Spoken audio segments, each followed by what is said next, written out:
YTN 라디오의 신율의 뉴스 정면 승부 3부 시작합니다. 이 음악 들으시면 이제 주말이구나. 야, 정말 일주일 동안 우리 모두 수고했다. 이렇게 생각하시는 분들 많으실 텐데요. 정말 수고들 많이 하셨고요. 자, 우리는 끝까지 좀 수고를 해보겠습니다. 이번 주 승부 시간인데요. 오늘도 함께해 주실 두 분 소개해 드리겠습니다. 먼저 최진영 변호사십니다. 안녕하십니까? 네, 우리 집 냐옹이 룽지 아빠 최진영입니다. 그것 좀 이따 줄게요. 자, 세안대학교 배정호 교수님이십니다. 안녕하세요. 네, 가을의 전령사가 되고 싶은 배정호 교수입니다. 여러분들이 이 얘기를 딱 들으시면서 뭘 생각하셔야 되냐면, 야, 이 정도로 노력을 하고 있구나 두 분이. 매주 이거 바뀌는 거 쉬운 일 아니에요. 그럼요. 근데 그 누룽지가 그 고향이에요? 네. 그러니까 치즈. 그렇죠. 치즈냥이라고. 네. 코리안 쇼테어라고 쉽게 말하면 우리 길거리에 다니는 고양인데 저희도 길거리에 보내진 야옹이 입양해가지고 무지하게 잘 기르고 있습니다. 근데 원래 치즈라고 얘기한 좀 노릇노릇한 그 개들이 사람을 굉장히 좋아하는 일반적으로 좋아해요. 네, 맞아요. 네. 저랑 같이 자요, 그냥. 그럼요. 네. 다리에 턱 괴고. 그게 굉장히 그 고양이. 그래서 제가 아까 말씀드린 게 뭐냐면, 괜히 이 공통 전염병 돈다 그래가지고 이 길냥이들이나 개 산책 시킬 때 이런 거, 불필요한 편견, 이거는 좀 아닙니다. 맞습니다. 절대 공감합니다. 지금 방금 들어온 뉴스를 잠깐 말씀드리자면, 한일 정상회담이 있다라고 제가 오늘 오프닝 멘트에서 말씀을 드렸는데, 재외 국민 보호 협력 방안을 체결을 했고요. 제3국에서 국민 안전에 기반을 해가지고 서로 협력한다. 그러니까 여러분들 이거 무슨 얘기인가 하실 텐데, 우리가 그러니까 우리 비행기로 우리 국민 철수할 때 자리 남으면 꼭 일본한테 이제 일본 국민들도 함께 데려오고 이런 적이 있었죠. 바로 그런 거고요. 그리고 또 한 가지, 한일 정상회담은 북한이 러시아 뒷바 삼아서 못하도록 대비태세를 유지한다, 이런 거고요. 근데 우리가 사실 일본보다 군사력은 더 높습니다. 네. 그리고 우리가 일본보다 나은 게 뭐냐면, 일본이 우리보다 나은 게 이제 해군력, 그 다음에 이제 우리가 북한과 관련해서 일본보다 나은 게 휴민트. 이런 거라고 볼 수 있고, 하지만은 그럼에도 불구하고 일본의 위성 자산, 정찰 자산을 통한 정보력은 또 우리가 상당 부분 의존할 수밖에 없기 때문에. 시긴트. 네. 그래서 우리가 서로가 이제 좀 협력할 수밖에 없는 상황이다. 그리고 제가 아까도 말씀드렸지만, 이제 한일 관계는 경쟁 관계이자 라이벌 관계이지, 뭐냐면 우리가 옛날처럼 의존하거나 이런 관계는 아니라는 겁니다. 그래서 우리가 이 라이벌 경쟁 관계, 1인당 국민소득이 우리가 일본보다 높으니까요.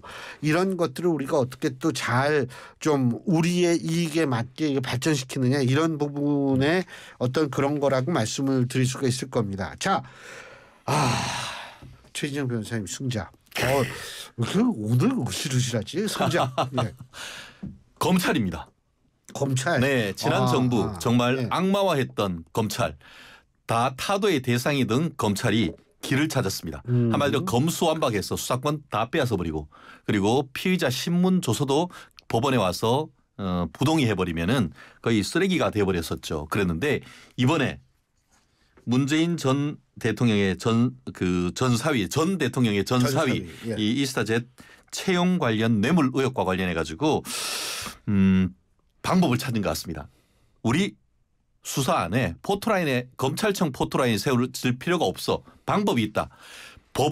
검찰청이 아닌 법원 포토라인에 세우면은 문제가 해결된다. 한마디로 기소전 증거보존 절차를 통해 가지고 딱 잡았대도 이제 법원에서 진술했던 것은 증거 능력이 다 인정됩니다. 그렇기 때문에 이번에 문재인 전 대통령의 전 사위의 뇌물 의혹과 관련해 가지고 당시에 있었던 전 청와대 공무원을 기소전 증인 신문을 법원에서 신청을 했는데요.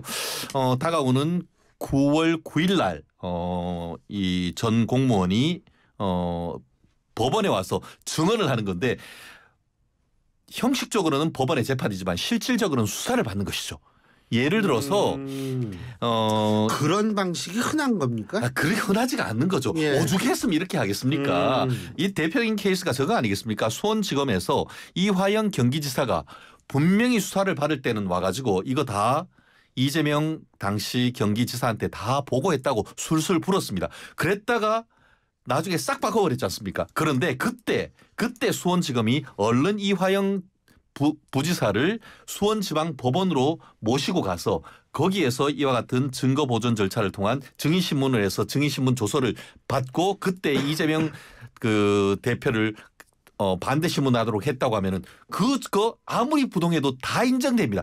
그에 대한 반성적 고려로서 이번에 전주지검에 있었던 사건을 지금 피의자가 서울에 있잖아요. 지금 이 증인이 서울에 있고 지금 뭘 하고 있느냐? 조국 당의 당직자로 있다는 건 아니겠습니까? 법정에 세워서 법원에서 증언을 하고 그거에 대해서 법원이 반대 신문까지 하도록 직권 신문을 하면은 그 조서는 그대로 100% 증거 능력이 인정되는 겁니다. 결국 검수완박으로 아무리 검찰을 민주당이 무기력하게 만든다 하더라도 검찰이 그 대안을 지금 만들었다는 점에서 제가 봤을 땐 이번 주 승자는 검찰이다 이렇게 결론을 내렸습니다. 그러니까 이 법원에서 저걸 하면 이 나중에 말을 바꾸면은 이게 위증이 되는 거죠. 그렇죠. 그러니까. 그죠? 네. 그 차이가 있구나. 근데 몰랐어요. 지금 이제 우리 최진영 변호사님 말씀 들어보면 굉장히 좀 이례적인 그런 방법을 검찰이 동원한 거 아니겠습니까? 공판전 증인신문이라는 건데 말씀하신 대로 굉장히 이례적이라는 것 자체가 검찰이 지금 문재인 전 대통령을 사실상 표적 수사하고 있다. 또 정치 보복의 대상으로 삼고 있다라는 민주당 또 친문 측의 주장에 근거를 주는 것이 아닌가 좀 이렇게 생각이 되고요. 제가 우리 변호사님께 좀 물어보고 싶은 게 네. 앞으로 이제 검찰이 계속해서 압박 수사할 거 아니에요? 양산에 있는 이제 문재인 전 대통령 자택에 평산.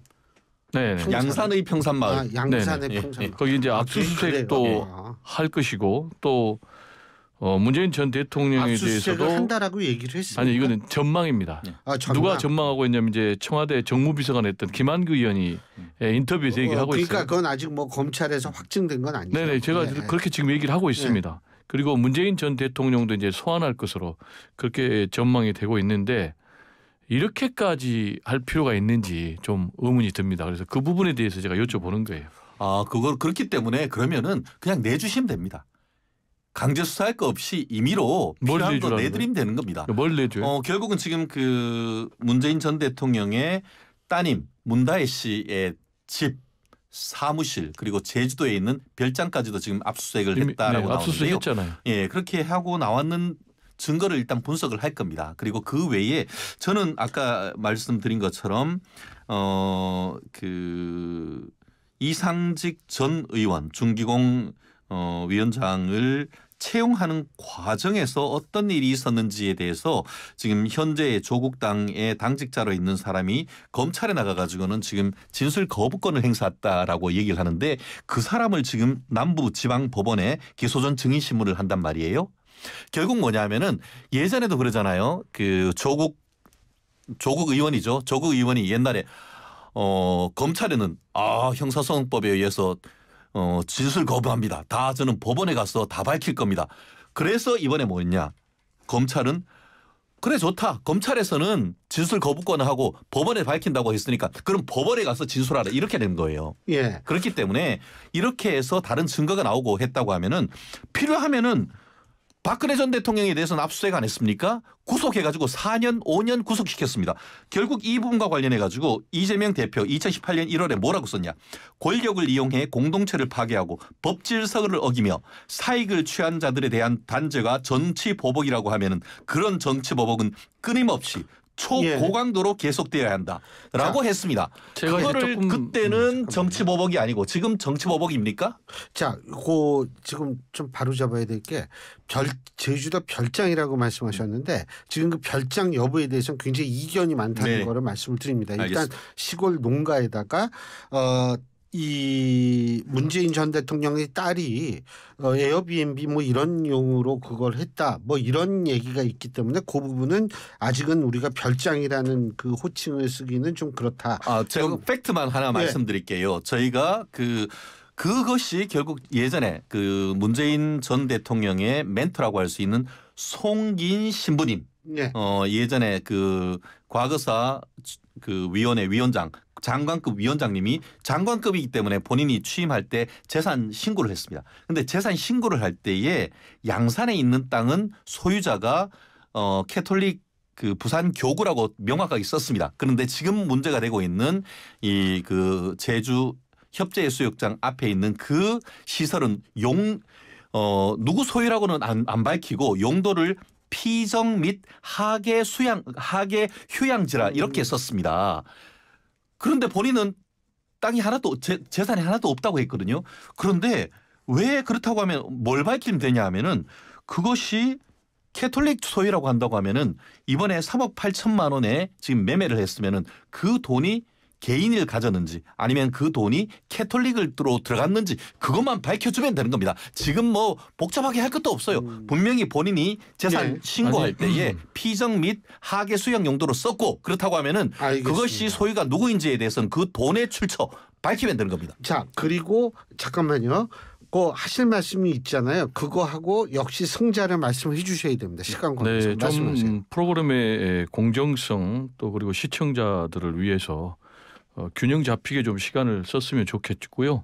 이게 정면 승부니까 각각 얘기를 좀 해야 되는데 아까 제가 말씀드린 거는 최 변호사님께서 뭘 내달라고 하니까 뭘 내달라는 거냐 이게 지금 전혀 엉뚱한 얘기만 하고 있는데 압수수색 다 했단 말이에요. 근데 뭘 또 내줘요. 심지어는 문재인 전 대통령 손자 아이패드까지 압수수색 했는데 그리고 이제 이게 지금 뭐 민주당 또 문재인 전 대통령 측에서 정치 보복이라는 것 아니겠습니까? 국면 전환용하고 김건희 여사 비리 의혹 물타기라는 주장 아니겠습니까? 저도 이런 주장에 공감하는 이유는 채용 과정에 문제가 있다면 그거 밝히면 되는 거예요. 그리고 또 딸과 사이에 생활비를 지원한 것이 과연 뇌물죄에 해당하는 건지 이건 저는 개인적으로 굉장히 무리한 법리 해석이라고 보거든요. 그런 것 때문에 저는 이제 이게 정치 보복이다 이렇게 주장을 하고 있는 것이고 지금 이제 이런 식으로 계속해서 뭐 논두렁 뭐 시계 관련해 가지고 노무현 전 대통령을 결국 이제 비극적인 죽음으로 몰아넣는 그런 패턴하고 거의 유사하게 가는데 결국은 그게 부메랑이 됐잖아요. 그 정권에. 그리고 이명박 전 대통령은 감옥에 갔고 그래서 이런 정치 보복이 우리 헌정사에 반복이 되면 안 되고 저는 물론이고 상당수의 국민들도 이런 시각에 저는 동조할 거다 이렇게 생각을 합니다. 두 가지 팩트 체크해야 될 것 같습니다. 잠깐만요. 일단 승자는 말씀하셔야죠. 승자 얘기할까요? 네. 저는 이제 최재형 목사를 지금 꼽았는데요. 최재형 목사 꼽으면은 아마 이제 보수 측의 시청자는 상당히 좀 의아할 것 같아요. 뭐 몰카 공작했는데 왜 최재형 목사를 꼽았냐라는 것과 관련해서는 최재형 목사는 사실상 지금 김건희 여사에게 명품백 또 그리고 뭐 샤넬 향수 화장품 등등을 줘가지고 여러 가지로 지금 검찰과 경찰이 수사를 받고 있어요. 심지어 혐의 보면은 뭐 청탁금지법 위반, 주거침입, 스토킹 처벌법 위반, 명예훼손, 공직선거법 위반 그리고 이 최 목사가 창간에 참여했던 온라인 매체는 국가보안법 위반 혐의로 지금 수사를 받고 있거든요. 온갖 탄압, 보복 수사를 받고 있는 이런 상황, 자신의 처벌이 우려되는 이런 상황에도 불구하고 지금 투쟁을 계속하고 있다. 오늘 이제 오후에 대검 수사심의위원회가 열린 것으로 알고 있는데요. 여기에 이제 수사심의위원회가 좀 공정하게 진행되려면 이분도 참석을 해야 되는 거예요. 근데 지금 김건희 여사 변호 측 그리고 수사팀만 가고 본인은 빠지니까 지금 대검 앞에서 1인 시위하면서 부당함을 폭로를 하고 있는데 그래서 저는 자신의 신념을 지키기 위해서 외로운 투쟁 결코 포기하고 하지 않고 있는 최재형 목사를 승자로 꼽았습니다. 예.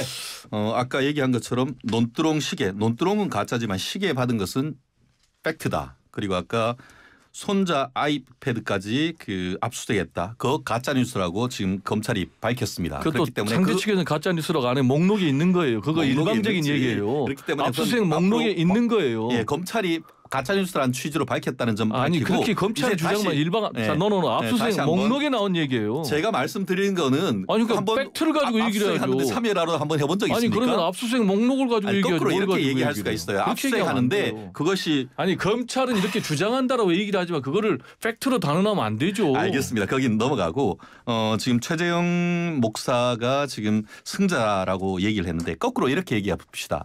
만약에 수사기관이 돈을 받거나 가방 받을 생각도 없는 사람한테 가가지고 억지로 막 그렇게 하면서 주고 하면은 그거 함정수사로 직권남용으로 독직으로 해가지고 구속되는 거예요. 그래서 지금 그 최재형에 대해서 지금 그 위기에 의한 공무집행 방해 그리고 그 주거 침입 그 외에도 지금 보면은 여러 가지 뭐 공안 사건으로 해서 조사를 받는 겁니다. 그게 어떻게 본인의 신념에 따라 하는 겁니까? 어떻게 남한테 범죄를 꼬드기게 하도록 하는 것 자체 그게 신념에 의한 겁니까? 자, 있을 수 그러면 없는 일인 본인이 것이죠. 함정 수사에서 처벌 받는다는 거 아니겠습니까? 그러면 아니 그러니까 그렇게 300만 원 명품백 받은 사람은 처벌 안 받으니까 그 경찰은 샤넬 향수 주려고 했던 사람이 처벌받는 거예요. 아니, 그러니까 둘 다 처벌하면 되지 왜 한쪽만 합니까? 아니, 그래서 그렇기 때문에 이거는 탈탈 보세요. 털었지 않습니까? 그때부터 박정훈 언제까지 해병대 수사단장 털었습니까? 같은 경우 그러니까 더 이상 정의롭게 뭐가 나오는 수사를 겁니까? 했잖아요. 그러면은 제가 드리는 말씀은 오늘 수사심의위원회 하고 있습니다. 저는 개인적으로 국방부 수사심의위원으로서 수사심의위원회에 참석을 해본 적이 있는 사람입니다. 그 자리에서 검찰과 피의자라고 하는 측만 오는 것이지 거기에 증인이라고 할 수 있는 사람까지 나와서 할 시간이 없어요. 오후부터 밤 늦게까지 기록 볼 시간도 없단 말이에요. 그런데 거기 와가지고 진술이 이랬다가 저랬다가 하는 사람을 불러놓고 설교 듣고 있을 시간이 어디 있습니까? 그렇기 때문에 이 사안에 대해서는 수사심의위원회 결과를 지켜보는 게 더 중요한 것이에요. 수사심의위원회가 왜 하려는 거죠? 국민의 공정한 의사를 반영하기 위한 거잖아요. 그러면 수사팀만 있고 김건희 여사 변호팀만 있으면 공정하게 수사심의위원회 의견이 전달되겠습니까? 그거 외에도 기록이 다 있단 말이에요. 거기 어느 변호사들은 그 기록 빡세게 다 봅니다. 내가 일단 얘기를 얘기를 들어보세요. 네. 예. 그러면 예. 당연히 그러잖아요. 다툼의 당사자가 있으면 양쪽 얘기를 들어봐야지. 그러면 지금 검찰 수사팀 있고 김건희 여사 변호인만 있으면 그게 어떻게 공정한 진술 청취가 되겠습니까? 이걸 보고 지금 정당하다 얘기를 하면 안 되는 거죠. 저희가 그 수사심의위원회 실행이 되는 실무를 제가 좀 말씀드릴게요. 지금 아니, 그 무슨 취지로 실무예요? 지금 본인이 실무 가지고 얘기하면 아니, 왜 원칙에 말씀드렸잖아요. 대해서 얘기를 해봐요 그러면. 지금 그 최재형 목사는 벌써 본인이 나와가지고 조사를 받았던 내용이 그 서류가 피의자 신문 조서건 아니면 참고인 조서건 다 거기에 다 있다니까요. 그리고 서울의 소리하고 냈던 자료가 거기 다 있단 말이에요. 그거는 무시하고 지금 와가지고 그 사람이 참석하느니 마느니 그걸 가지고 다투는 말 아니, 자체가 그게 실무와는 거의 뭐 안드로메다처럼 떨어져 있는 그게 얘기란 논리가 말이에요. 전혀 안 되잖아요. 그러면 김건희 여사 변호사는 왜 거기에 참여합니까? 왜냐하면 거기 논리라면. 수요 당사자니까. 그렇다면 여기도 당사자잖아요. 당사자가 아니죠. 무슨 논리가 안 맞는 얘기라고 고소인이죠. 하세요. 고발인이지. 아니 보세요. 기본적으로 다툼의 당사자가 그게 있으면 대립 양 당사자가 당사자가 의뢰한 해야지. 거예요. 한쪽만 해야 된다는 게 말이 안 되는 얘기죠. 그게. 알겠습니다. 예. 뭐 당사자가 지금 하간 이게 건이 또 다른 건이 있죠. 최재형 목사 관련해서는 네네. 다른 건이 있기 때문에 그거는 이 자리에서 우리가 다 얘기할 수는 없고 자 3부 순서는 여기서 줄이고요. 잠시 뒤 4부에서 계속 얘기 나눠보죠. 신율의 뉴스 정면 승부 4부 시작합니다. 3부에 이어서 이번 주 승부 계속 이어갈 텐데요. 지금 이 자리에 두 분 나와 계시죠. 최진영 변호사, 세안대학교 배종호 교수 두 분과 함께하고 있는데 자 이제 패자를 얘기할 순서입니다. 패자 말씀해 주시죠. 문재인 전 대통령입니다. 또 계속 이어지네. 이게. 네, 이어지는데요. 예. 문재인 전 대통령의 4대 의혹이라고 제가 명명을 했는데요. 예. 첫 번째 의혹. 문재인 전 대통령의 전 사위 서모 씨 타이스타젯 2억 2,300만 원 뇌물 의혹. 그것은 벌써 법원이 영장을 발부할 때 피의자로 딱 정했습니다. 그렇다는 예. 점에서 뭐 전 대통령이 피의자로 됐다는 점에서 정말 엄청난 어떤 사실인 것이고 두 번째가 2019년에 문재인 전 대통령이 문재인의 운명이란 책을 냈습니다. 예. 그런데 그때 디자인비 관련해 가지고 2억 5천만 원을 딸인 문다혜 씨한테 돈을 줬다라는 언론 보도가 나왔습니다. 이거 탈세 의혹이 있는 것이고요. 더불어서 김정숙 여사께서 뭉칫돈 5천만 원. 이거 혹시 관본건이 아니냐. 혹시 이거 세금 했느냐 여부와 관련된 탈세 의혹, 그리고 아까 얘기했던 네 번째 의혹은 문재인 전 대통령의 정신적 지주 송기인 신부 제주도 별장인지 여부는 논점이 됩니다. 뭐 다툼이 있습니다만 3억 8천만 원 매매 대금과 관련해서 부동산 실명제법 위반 의혹 내지는 자금 출처가 어디냐, 한마디로 그동안 특별한 수입도 없었던 문다혜 씨가 전혀 은행 대출도 없이 3억 8천만 원이라고 할 수 있는 현금을 주고 제주도 이 애월이 아니죠. 그 협재역수욕장 비금도입니까? 앞에 있는 이 좋은 경치 좋은 집을 샀는데 그 자금 출처는 도대체 어디 났느냐, 이런 부분과 관련해 가지고 한꺼번에 여러 가지 의혹이 나왔습니다. 이 부분과 관련해 가지고 문재인 전 대통령께서는 국민들에게 반드시 해명을 하셔야 될 것 같다라는데요.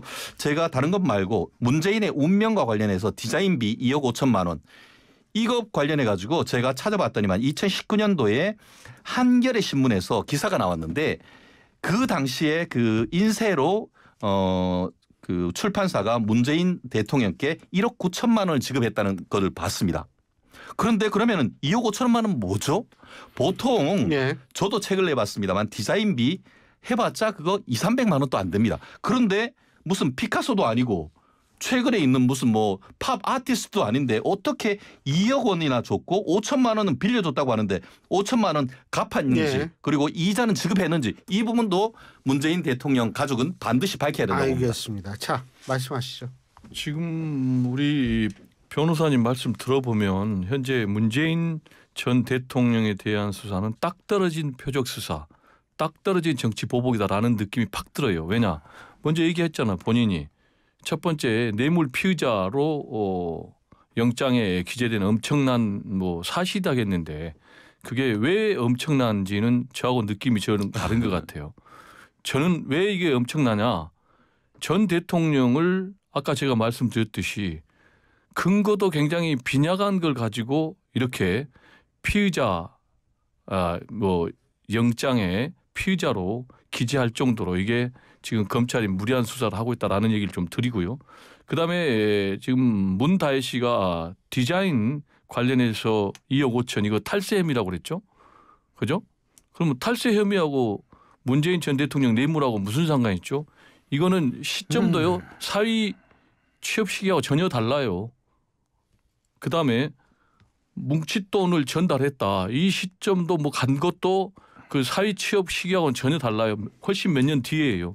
그러면 지금 그쪽에서는 그렇게 얘기를 하고 있잖아요. 5천만 원 줬다. 근데 시위대들이 있으니까 다른 사람들한테 전달하라고 했다. 그리고 만약에 몰래 보내려고 했으면 왜 보낸 사람 이름에 자신의 이름을 적었겠느냐. 이렇게 얘기를 하고 있잖아요. 근데 이런 것까지 지금 수사 대상 삼고 있고 아까 뭐 송기인 신부 뭐 별장인지 아닌지 모르겠습니다. 이것도 뭐 매매 대금. 이런 것들이 다 보면은 완전히 표적 정해놓고 지금 몰아가게 하는 거 있는 거 아니에요? 저는 그렇게 얘기를 하고 싶어요. 네, 이 부분에 대해서 문재인 대통령께서 2016년 11월 20일 날 본인 페이스북에 쓰신 글을 한번 읽어드리겠습니다. 굉장히 명문이에요. 박근혜 대통령이 검찰을 부정하면서 검찰 수사를 거부했네요. 김동연 지금 경기지사가 문재인 대통령님 검찰 수사 거부하세요라고 얘기를 하는 맥락인데요. 대통령으로서 검찰의 진실 규명에 협조하겠다는 것이 아니라 철저하게 피의자로서 방어권 챙기겠다는 거죠. 그렇다면 검찰도 대통령이라고 예우할 것이 아니라 그냥 피의자로 다루면 됩니다. 즉각적인 강제 수사를 촉구합니다. 문재인 대통령께서 말씀하셨습니다. 그거하고 이거 무슨 상관이 있어요? 수사 거부하면서 이거에 대해서 표적 수사하고 정치 보복이라며요. 이렇게 얘기하셨는데 왜 수사를 거부하시죠? 제가 그럼 그 차이점을 그럼 모르는군요. 내가 얘기할게 차이점은. 자, 박근혜 당시의 대통령 살아있는 권력입니다. 그리고 문재인 이제 전 대통령입니다. 이거는 이미 죽은 권력이에요. 그 차이가 있고 지금 문재인 전 대통령 혐의가 뇌물 혐의 아니에요. 아까도 제가 얘기했듯이 뇌물 혐의가 법리가 맞냐고요. 경제 공동체가 맞냐고요. 그리고 무슨 이상직을 불법으로 했다라는 그런 혐의로 지금 딱 떨어진 증거도 없잖아요. 그러니까 지금 완전히 표적 정해놓고 죽이기 수사하고 있는 거 아니에요. 경제 공동체는 최순실이 가족이 아니었기 때문에 박근혜 대통령하고 경제 공동체라고 어거지로 엮인 거고 이거는 문다희 씨가 그러잖아요. 우리는 경제 공동체가 아니고 운명 공동체다. 그렇기 때문에 뭐 제3자 뇌물도 아니고 그냥 단순 뇌물인 거예요. 자 그러면은 예. 최 그 혐의가 있는 거예요. 변호사님이 당사자로 사이가 갔는데 우리 배 교수님 네. 그 말씀하시고 네. 패자 말씀하세요. 사이가 결혼을 딸이 사이하고 결혼했는데 그럼 평상시에 생활비를 보태줬으니까 그 사이가 취업을 했으니까 그게 뇌물이다. 이게 법조인의 양심으로 가능한 논리입니까? 취업을 다른 데 했으면 모르겠는데 그런 법이 어디가 자기가 있어요? 중소기업진흥공단 이사장 시켜놨는데 자, 그 사람을 통해 가지고 제가 그 사람 회사에 보기에는요, 취직시켜준 거란 말이에요. 무리한 수사고 자, 제가 볼 땐 재판 가도 무조건 이건 무죄고요. 자 일단은 그건 두고 보면 되고 패자 말씀해주세요. 패자 저는 대한민국 국민입니다. 아, 왜 대한민국 국민이냐. 지금 의정 갈등 의료 공백 상태 보면서 대한민국 국민 가운데 야 내가 다치면 어떨까? 이런 걱정 안 한 사람이 한 명이라도 있을까요? 실제로 지금 보면 아플 수도 있죠. 네, 그러니까 실제로 지금 대한민국 응급실이 완전 비상입니다. 응급 시스템은 정상으로 작동이 안 됩니다. 이른바 응급실 뺑뺑이 사건이 계속 일어나면서 지금 부산에서 공사 현장에서 추락한 70대가 결국 수술 가능한 병원 찾다 못 찾다가 결국은 숨졌고요. 조선대 병원에서는 바로 직선거리로 100m 조선대 병원 가면 되는데 안 받아줘가지고 결국은 다른 전남대 병원 가가지고 지금 끝내 의식불명 상태 있고요. 이런 일이 지금 도처에서 벌어지고 있는 거예요. 그런데도 대통령은 지금 비상 응급 시스템이 원활하게 잘 돌아간다. 이렇게 얘기를 하고 있거든요. 그래가지고 지금 정부가 추석 진료 대란 좀 우려해가지고 군의관들을 지금 투입을 했는데 군의관들 투입한 사람들 대부분 지금 돌아가고 있는 이런 상황. 그래서 저도 개인적으로 야 이번 추석 연휴 때는 정말로 나는 아프면 안 되겠다. 사고 나면 안 되겠다. 이런 생각을 하고 있는데 그래서 저는 대한민국 국민이 지금 다 피해자다. 이렇게 선택을 했습니다. 예. 그렇습니다. 그래서 오늘 국민의힘 한동훈 대표가 여야 의정 공동 협의체를 한번 만들자. 그래서 모든 국민이 지금 피해자가 되고 있기 때문에 같이 머리를 한번 맞대자라고 하면서 그 이재명 대표를 비롯한 야당에도 손을 내밀고 그리고 또 의료 어떤 보면 관련자들한테도 지금 손을 내밀었습니다. 그렇게 하니까 지금 지금 용산 같은 경우에도 의대 정원과 관련해서 제로베이스에서 내지는 협의할 수 있다. 대신에 의료계에서도 합리적인 안을 내달라라고 지금 요청하고 있지 않습니까? 사실 그 용산 같은 경우에는 안정적으로 어쨌든 이 상황을 컨트롤해야 될 그런 것이 있기 때문에 현재 상황을 최대한 어떻게 보면 국민들에게 안정적인 어떤 그 국민들에게 메시지를 하기 위해서 굉장히 노력하고 있는 것이고 더불어서 국민의힘 같은 경우에는 살아있는 어떤 지역구에 있는 목소리를 생생하게 듣는 건 아니겠습니까? 그래서 용산과는 약간 차별화되는 그런 목소리를 내고 있는 그렇다고 하면은 이재명 대표를 비롯한 그 민주당에서도 그냥 먼 산 바라볼 것이 아니고 여기에서 적극적으로 플레이어로서 들어오는 게 필요하고 더불어서 의료계 같은 경우에도 목소리가 다양합니다만 어쨌든 가장 큰 형이라고 할 수 있는 법정단체 의협이 벌써 제가 기억에 작년 같은 경우에 본인들이 외주를 줘가지고 몇 명의 어떤 그 의사 정원이 더 필요한가에 대한 외주를 줬던 결과 제가 봤을 땐 뭐 가지고 있을 것 같아요. 그런 거를 내면서 국민들에게 추석 밥상에 이런 걸 올리려고 하는 의료계에서도 노력이 이제는 필요할 시점이죠. 이제 테니스공을 의료계와 야당이 던졌습니다.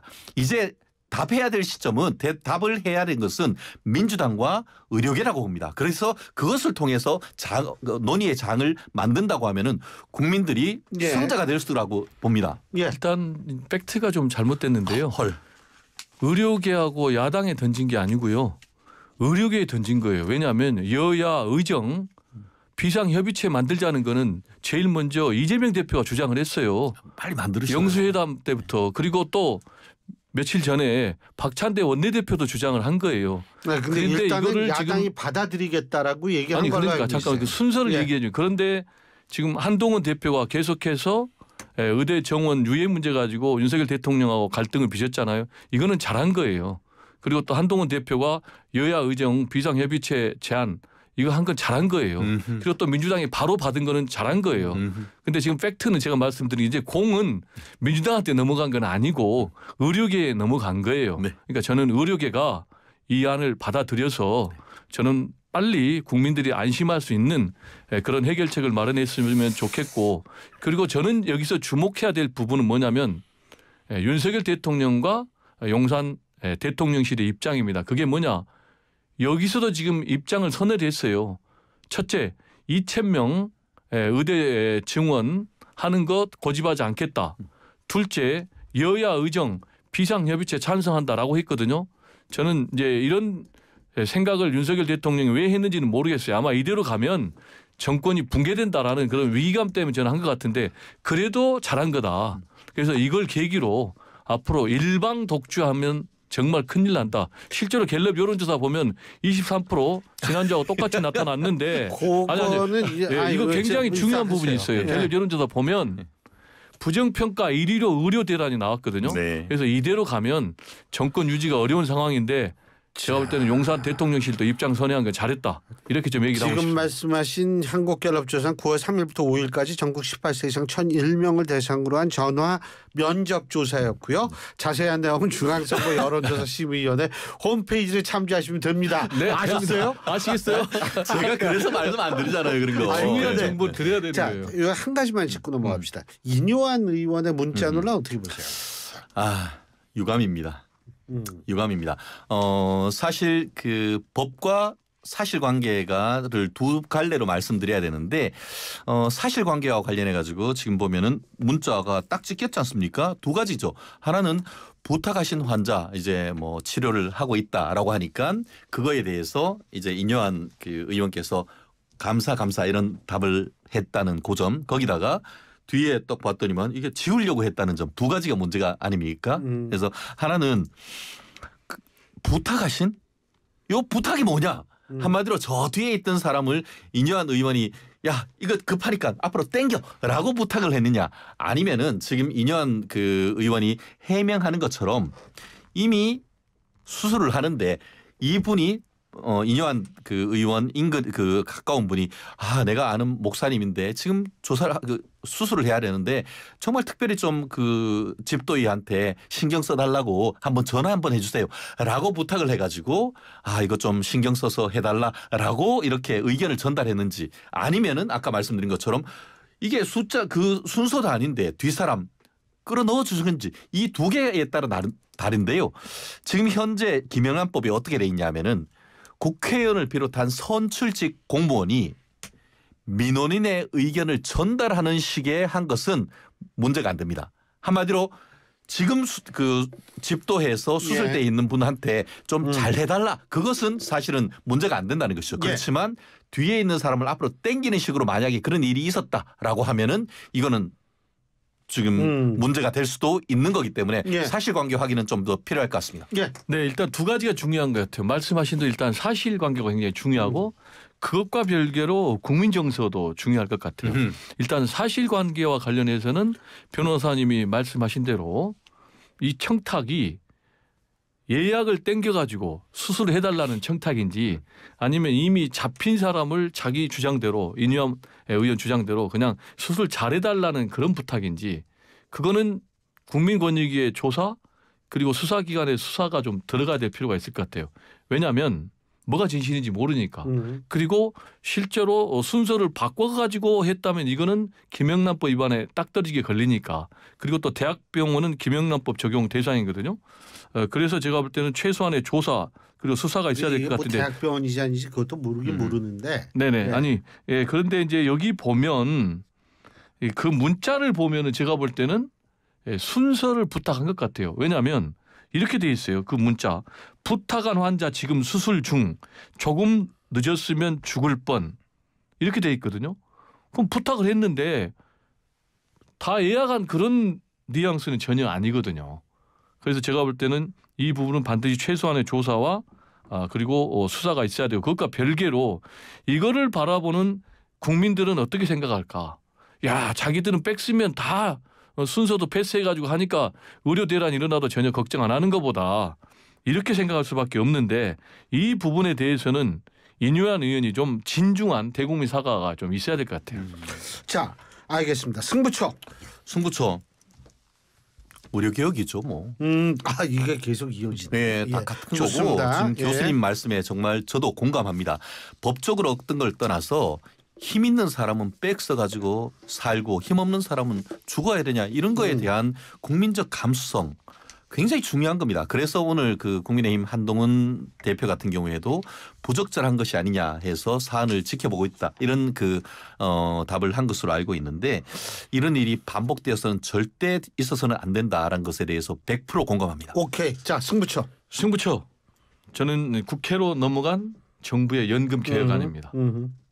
네. 네. 왜 선택했냐고요? 예. 그 당연히 1분 안에 뭐 여기서 끝내시려고? 그러면 안 되죠. 왜 선택했냐? 예. 지금 여야의 입장차가 너무 큽니다. 지금 그 가장 큰 이유는 소득 대체율이 정부안을 보면 42%로 돼 있거든요. 예. 그런데 국회 공론화위원회에서 지금 의견이 모아진 것은 50%였고 그리고 여야가 접근했던 거는 44%였거든요. 그래서 이 국민연금은 사회보장적인 성격이 굉장히 강하기 때문에 이 부분이 이제 국회로 넘어갔는데 여야가 제가 볼 때는 엄청나게 치열하게 싸울 것이다. 그래서 저는 이걸 승부처로 꼽았습니다. 알겠습니다. 전 개인적으로 그렇게 안 싸울 수도 있어요. 왜냐하면 표 생각하는 건 똑같거든요. 여야가. 이거 잘못 다루면 이거 골치 아플 텐데. 그러면 어떻게 결론이 날까요? 모르죠. 근데 47% 여당도 이상? 제가 볼 땐 정부안 찬성하기 힘들지 않을까 이런 생각 좀 합니다. 네. 자, 오늘 두 분 말씀 여기까지 듣죠. 고맙습니다. 감사합니다. 예, 지금까지 세안대학교 배정호 교수, 최진영 변호사 두 분과 함께했습니다.